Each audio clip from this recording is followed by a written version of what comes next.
이번 중단원에서는요, 1차 방정식에 대해서 알아보도록 하겠습니다. 와, 드디어 방정식이 시작됐어요. 우리 친구들이 방정식 하면 뭔가 굉장히 어려울 것 같은 그런 두려움부터 갔는데, 그렇지 않습니다. 이미 우리는 이 x 또는 a, b라는 문자를 사용해서 어떤 식을 생각할 수 있다고 그랬죠? 자, 그럼 보세요. 만약에 x 더하기 3이라고 했을 때 이것은 이 x라는 수에다가 3을 더하는 거야 라는 걸 일반화시킨 겁니다. 그러니까 여기에는 어떤 수든지 다 집어넣어가지고 계산을 할 수가 있어요. 근데 만약에 는 10이 있다라고 했을 때 얘는 x 대신 어떤 수를 다 집어넣을 수 있나요? 보세요. 만약에 1을 집어넣었어요. 1 더하기 3은 10인가요? 아니죠. 맞지 않아요. 그죠? 우리가 맞지 않는다라는 것을 거짓이다 라고 얘기를 합니다. 그럼 뭐를 넣었을 때만 맞나요? 7 더하기 3을 하면 10이니까 x 자리에 1이 오면 안 되지만 7이 오면 바로 맞다, 참이다 라고 할 수 있어요. 자, 왜 맞다라고 이제 생각을 했을까? 우리 친구들은 7 더하기 3은 이라고 제시를 했을 때 12호 라는 계산을 초등학교 때 무지무지 많이 했었죠. 그래서 초등학교 때는 7 빼기 4 이렇게 나왔을 거예요, 왼쪽을. 그래서 우리가 오른쪽에 이 계산하는 결과를 325라고 이렇게 썼을 겁니다. 이제는 이렇게 같다라는 걸 등호라고 하는데, 등호가 딱 제시된 식이 우리에게 주어지면 그 안에서 또 이 식에 대해서 많이 거꾸로 생각을 해봐야 되는 거예요, 우리 친구들. 자, 그러면요, 만약에 이처럼 왼쪽에 계산된 값과 오른쪽에 계산된 값이 같을 때는요, 참이다 라고도 할 수도 있고요, 되게 많이 표현할 수 있어요. 얘가 만족한다. 우리가 만족한다는 거 막 기분이 만족스럽다 이럴 때만 쓰는데, 식도 만족한대요. 이 만족한다는 건 왼쪽과 오른쪽에 계산된 값이 같다라는 뜻이에요. 그죠?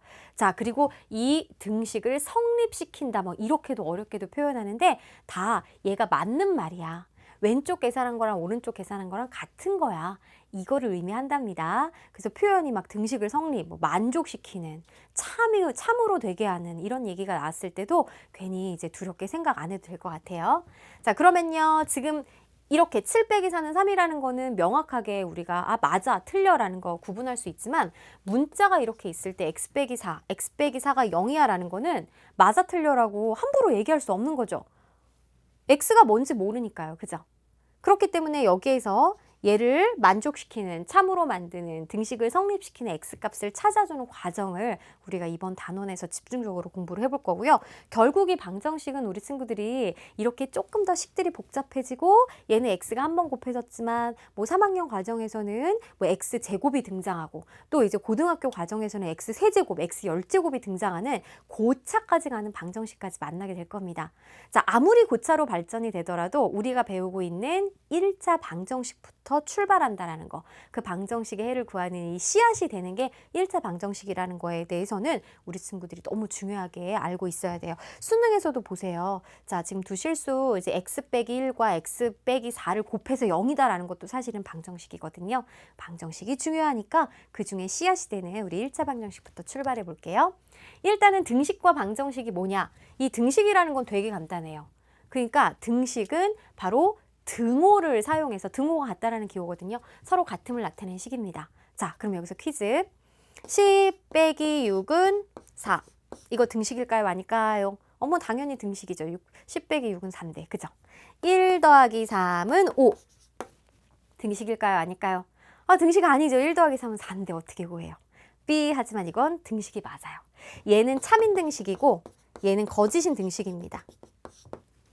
일단은 등호가 있으면 무조건 우리가 등식으로 봐야 되고, 그 중에 맞으면 참, 아니면 거짓으로 구분해야 되기 때문에 이런 애들 등식이 아니야 라고 하지 않도록 주의해 주세요. 문자가 있을 때도 무조건 등호가 있어? 그럼 넌 등식이야 라고 생각하면 됩니다. 그럼 이제 등식에도 종류가 있는데요. 크게 방정식과 항등식이 있습니다. 자, 물론 문자들이 없는 아까 보여줄 것처럼 10 빼기 6은 4 뭐 이런 것도 이제 당연히 등식이지만, 문자가 있을 때는 크게 두 가지로 나뉘는데, 일단 방정식은 뭘까? 자, 2x 더하기 3x는 5야. 이거 참이야 거짓이야? 선생님이 물어봤어요. 그럼 뭐라고 대답하는 게 맞죠? 몰라요 라고 대답하는 게 맞죠. 왜요? x가 뭐에 따라서 참일 수도 있고 거짓일 수도 있는 거잖아요. 그쵸? 그래서 미지수 x값에 따라 참이거나 거짓이거나 왔다 갔다 할 수 있는 애를 이러한 등식을 방정식이라고 합니다. 그러니까 우리 친구들 이 등식 안에 방정식도 있고 항등식도 있고 이렇게 포함되어 있기 때문에 당연히 방정식이나 항등식이나 무조건 등호가 있어야 돼요. 그죠? 자, 그래서 만약에 x가 0이라면 2 곱하기 0 더하기 3 곱하기 0은 0이잖아요. 근데 오래요. B 거짓이죠? x가 1이라면 2 곱하기 1 더하기 3 곱하기 1은 5니까 맞네요. 그쵸? 그래서 얘를 참으로 만들어주는 x값이 얼마나 중요하겠어요. 그러니까 우리가 이제 뭐 더 나아가서는 과학이나 뭐 천문학 그런 것도 굉장히 여러 가지 자연 현상도 결국은 내가 알고 싶은 거를 이렇게 x라는 문자로 놓고 이런 식을 만들어서 그 해결점을 찾아가는 거, 이 x를 찾아가는 게 되게 중요한 역할을 하는 거죠. 그렇죠?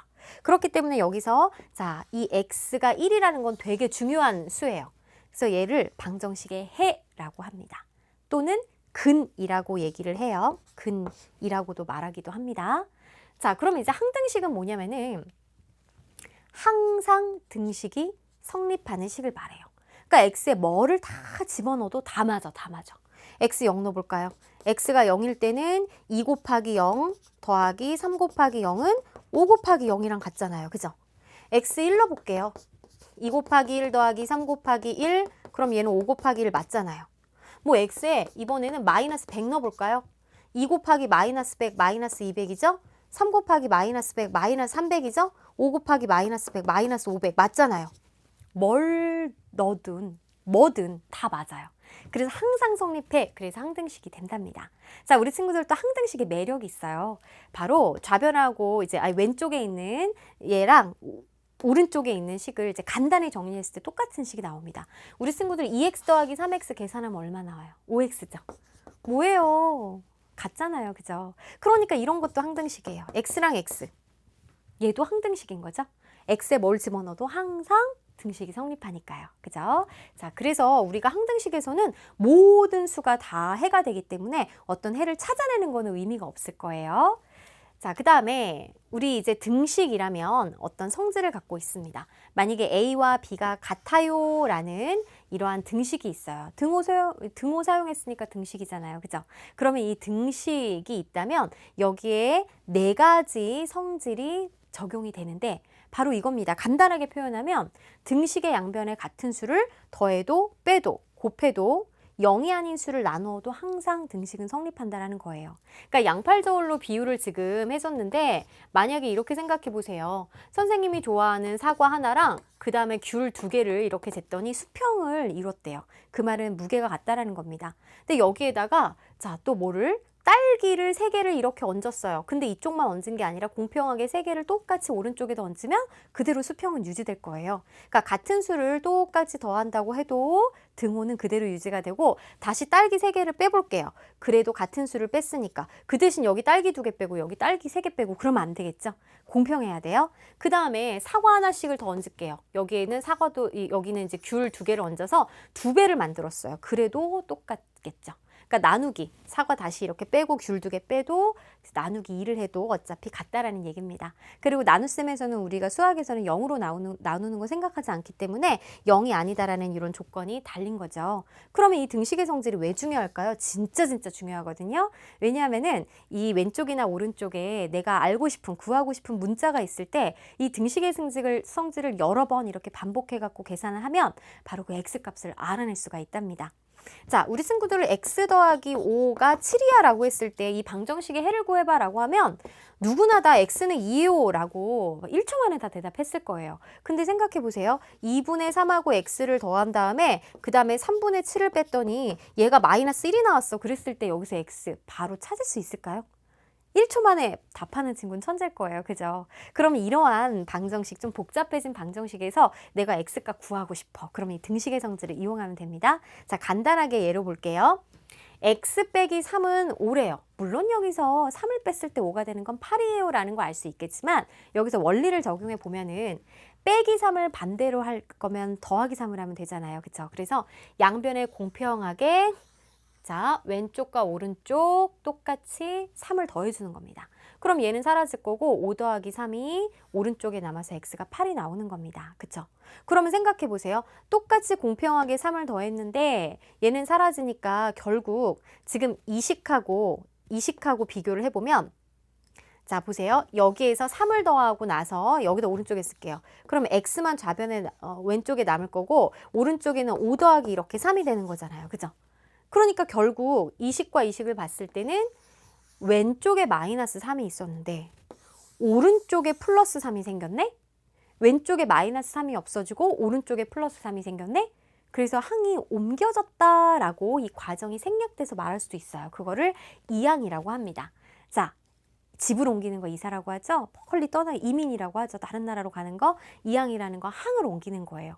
근데 우리가 뭐 이러한 등식이 있으니까 옮겨봤자 어디로 옮기겠어요? 왼쪽에서 오른쪽 또는 오른쪽에서 왼쪽으로 옮기는 수밖에 없겠죠. 근데 이 왼쪽에 있던 마이너스 3이 오른쪽에 플러스 3이 돼야 되기 때문에 이 경우에는 항의 보호를 바꾸는 게 되게 중요합니다. 그래서 다른 변으로 옮기는 것을 말하는 거예요. 자, 그래서 이제 마이너스 3이 이제 플러스 3으로 이렇게 있다라는 거. 이런 과정을 통해서 우리는요, 이 복잡한 이 1차 방정식의 해를 구할 수가 있습니다. 자, 이때도 부호 실수하는 거 주의해 줘야 되겠고, 그리고 우리 친구들이 무엇보다 계산이니까 많은 문제들을 통해서 해를 구하는 연습 꼭 해보세요.